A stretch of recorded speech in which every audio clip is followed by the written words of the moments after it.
Take a deep breath in and out. Now let's go. Woo!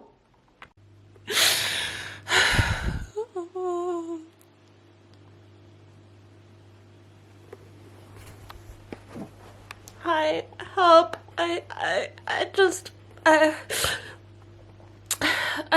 It's why is it this painful? Why does nobody talk about like friendship, breakups? Like this person, she was so important to me, and I'm just scared that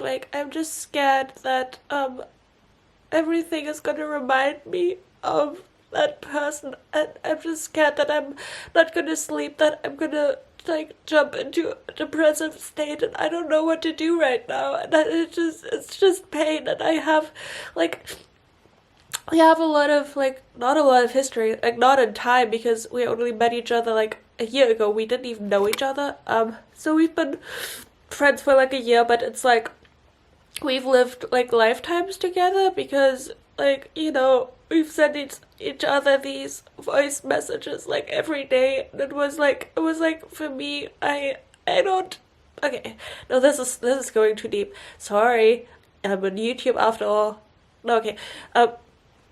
But I've been like in my adult life, I've been looking for some family, just people that I consider very very close, people that I can be myself around with, and and I know that I've gonna somehow let my no, not depression. Why am I talking about depression all the time? You know what could be fun? Just yell. Where could I yell without getting stopped by the police? Well, I don't know. No, okay, I guess I could. I need to block, not block her, but maybe block her, honestly. Maybe. Maybe block her. I don't know. I don't know. Like, okay. Like, sometimes I feel like I should be more emotional. Like in this situation, I'm just God.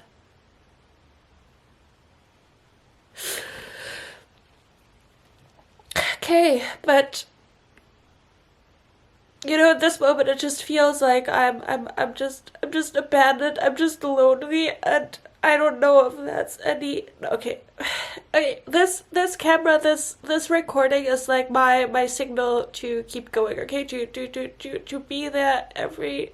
Not every day, but like to update you, because you gotta want to know, you're interested in me, right? Okay. Good. What are we gonna do right now? It is like 9 p.m. I'm gonna ask some of my other friends, I guess, if they wanna talk to me about it. My parents, no way. I'm just extremely anxious, and I don't know what. No, I didn't. I mean, I didn't do anything wrong in that friendship. I didn't. It was their problem, her problem, her issues. So I'll just try to make the best out of it. I don't know. It's weird. It's weird.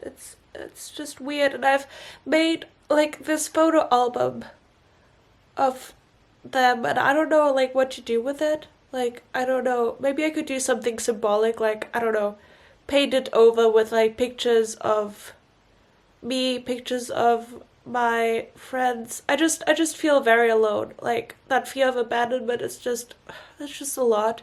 Okay, I'm either gonna after this, after recording this, I'm either gonna scream outside like really loudly. I don't know if I should do that.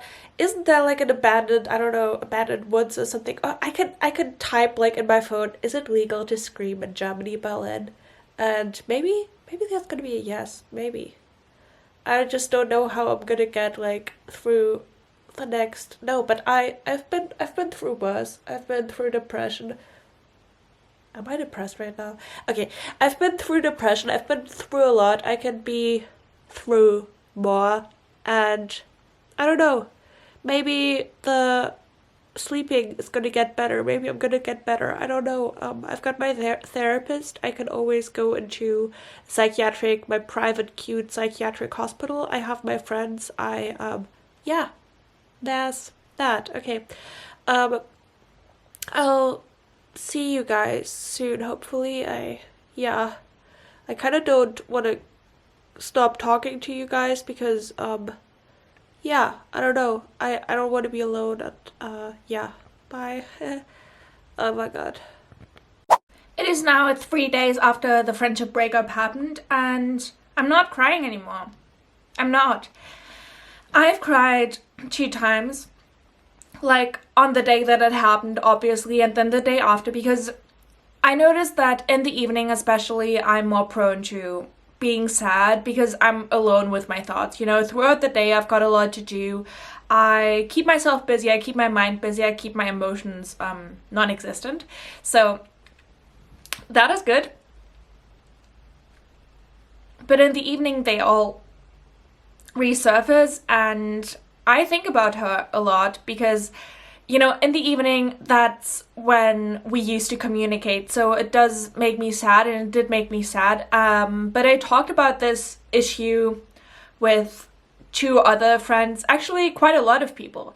I think it helps me personally, because I have been a person who's kept a lot to herself, like everything basically. I never shared anything. And now to be an open person and sharing stuff that is very important to me with other people is you know, it's just highly beneficial. And that has really helped me, I feel like. But in the beginning of these phone calls with my 2 other best friends, I guess, I really, in the beginning, I noticed that I was very emotional, crying, sobbing, but towards the end, I had a more positive outlook, and I just love people. You know, I'm a person who's very interested in people.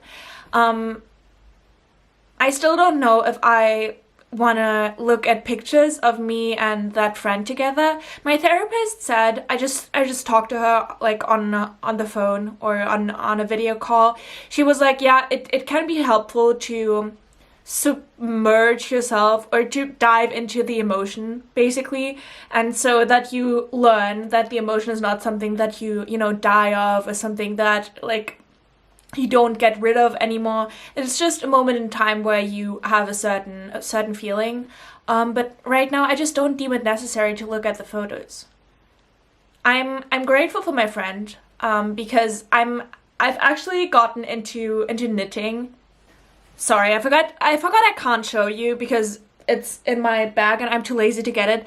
But she's gotten me into knitting, and you know, once we actually communicated less, that's when I started knitting, which is interesting. But it's maybe a kind of thing how I can keep her alive. And it feels weird because right now I appear to be over her, not over her. I don't like the word over somebody. I just mean that I'm very mature right now. I feel kind of mature right now. And I'm afraid of avoiding my feelings, that I'm avoiding them, but I'm not avoiding them. See, this is what it's like to live in my mind, just pure chaos. So I just talked to my therapist, and as you guys may know, I keep everything we talk about, I write it down in my diary. So basically, if you happen to stumble upon my diary, you know all of my secrets, which is not yeah, you know, I just prefer that you don't read it, you know. So basically, it was her who told me, okay, you know, Leah, this is getting too much for me right now. I just can't do this anymore. And I think that for me, I would have loved to stay in contact with her and to just support each other through that. But I don't want to be friends with somebody who doesn't want to be friends with me. And that is just, you know, I'm a little bit angry. I am angry. And it's interesting how, first of all, there was the sadness there, but beneath the sadness are other feelings, like feelings of, I don't know, still sadness, but also anger, maybe even relief to some extent. And me and my therapist talked a lot about control, being in control of a relationship. Like, for instance, I want her to stay with me, and I want us to communicate every day, to continue communicating every day. But that is not possible, because it is not a relationship if I have all the control, you know? Because then we talked of it as like puppets, you know?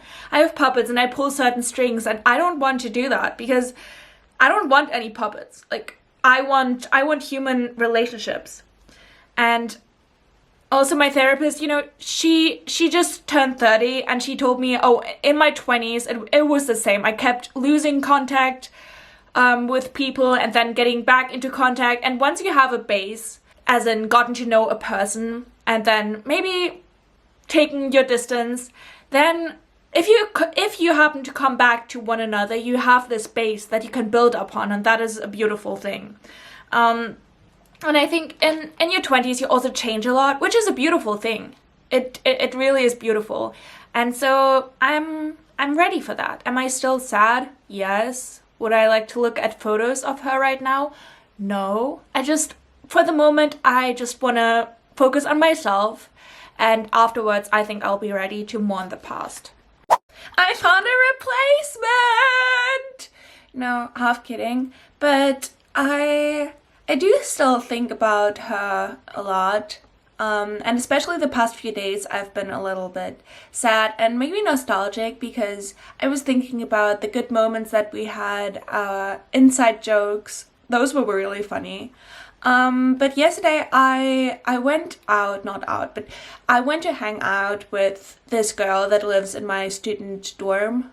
And I really enjoyed it. It was really refreshing, and I feel like I've made a new friend. You know how you get to know a person, and then at a certain moment you feel like, oh, okay, there's something there, friendship-wise. And that made me so happy, because it is one thing to lose a really good friend and to cry about it and to be sad about it and to not sleep because of it, because you were friends and they were an important person in your life. But then now to experience that feeling kind of in a different way, but kind of with somebody else, it's just super refreshing. It makes me so happy. I do think that I have some scars now in terms of friendship breakups, because I'm scared of people leaving me. I'm scared of her leaving me. But then again, I tell myself, okay, Leah, actually, this is a beautiful thing. People can just leave whenever they want it. That is beautiful. That makes it even more meaningful if they do decide to stay with you, and if they do decide to be your friend and spend time with you. Because I now know what it's like to just have a friend who wants to be absent, who wants to not leave me, but who doesn't want to put energy into this friendship anymore. And I am angry at her, kind of, because I would have loved to be there for her. I would have loved to go through this together with her. That, for me, is the sign of a friendship. You are there for each other throughout the rough times, and you don't leave each other like that.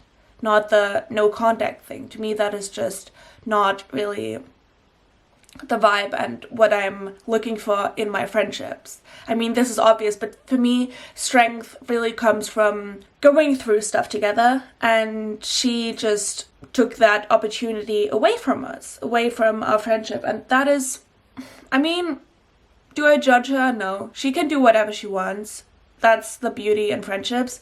But now I have a new friend. No, but this really makes me happy. And we did these photos, and they made me so happy, because it's like somebody wants a memory with me. The first time I ever experienced this feeling, oh, somebody actually likes me, was after I got out of the psychiatric hospital. There was this girl who I thought, oh my god, she hates me. But then the girl who hated me, she didn't hate me. She was just, never mind, it's a different story. Then anyway, she told me, oh, we should buy matching t-shirts. And I thought to myself, why would somebody buy a matching t-shirt with a person they hate? So she doesn't hate me. And so this girl doesn't hate me. And I'm lovable after all. And I need to realize that. I need to become aware of that I am lovable. Because it is the truth. Sorry, this needs to end right there. Bye.